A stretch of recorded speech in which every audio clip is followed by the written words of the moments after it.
Secretary, when I took office in January of last year, one of the first things that I heard about was an issue with cattle crossing in Presidio, which at one time was the #1 port. And, you know, as I worked with your office, I've had several conversations with your Undersecretary, Mr. Avalos. I've had conversations with the Administrator, Mr. Shea of APHIS. And all I've asked is, tell me why you've closed that inspection station over on the Mexican side. Ojinaga, which is the city on the Mexican side, doesn't have any travel advisories. I worked with the State Department, who tell me that it's all clear.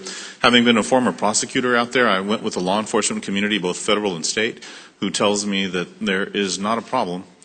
And yet, when I deal with the USDA, I'm told we're having a meeting and we'll call you next week, and we're having a meeting and we'll call you next week, and I never get a return phone call.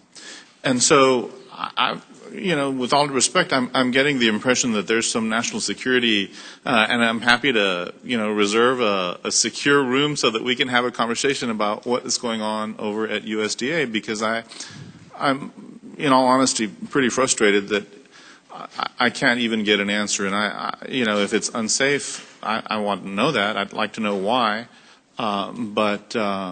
It would seem that the State Department and all your sister agencies would disagree with your assessment of the situation on the ground. Congressman, first of all, to the extent that you're not getting return phone calls, I sincerely apologize. That is not the way we should be doing business with you or any other member of Congress. And we will make sure that doesn't happen. And I apologize for that. Secondly, you are entitled and should have an answer directly to the question that you're raising. It's my understanding that our folks do have a disagreement with the State Department as it relates to the ability of our folks to travel through a section of town to get to that facility that they believe, our folks believe, raises a serious security threat to our personnel, which is why we established on the other side of the border, an inspection process. And I think that is the fundamental issue. And I have asked our team to sit down with the State Department and see whether or not they're right and we're wrong, or we're right and they're wrong, so that there's a consistent message provided to you.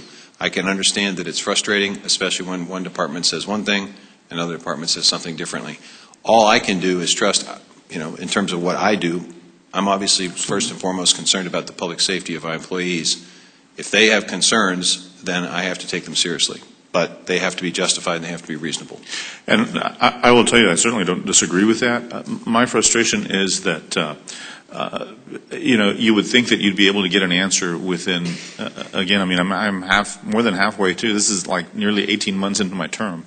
And it was one of the first conversations that I had with your agency, and it would seem that 18 months would be, more than sufficient time to meet with your sister agencies and have an answer. Because when you open temporary facilities, it's not unusual to have a temporary facility at some of the ports of entry, but in Laredo, for example, or in different places, Eagle Pass, they're closed and they're opened a couple of months later. This situation has been this way for over 2 years, and there doesn't seem to be any incentive on the part of the agency to move it off center. And I'd like to invite you, frankly, to come to Presidio, and I'd like to invite you to help me move this issue off of dead center. And Mr. Chairman, I'd yield back the balance of my time.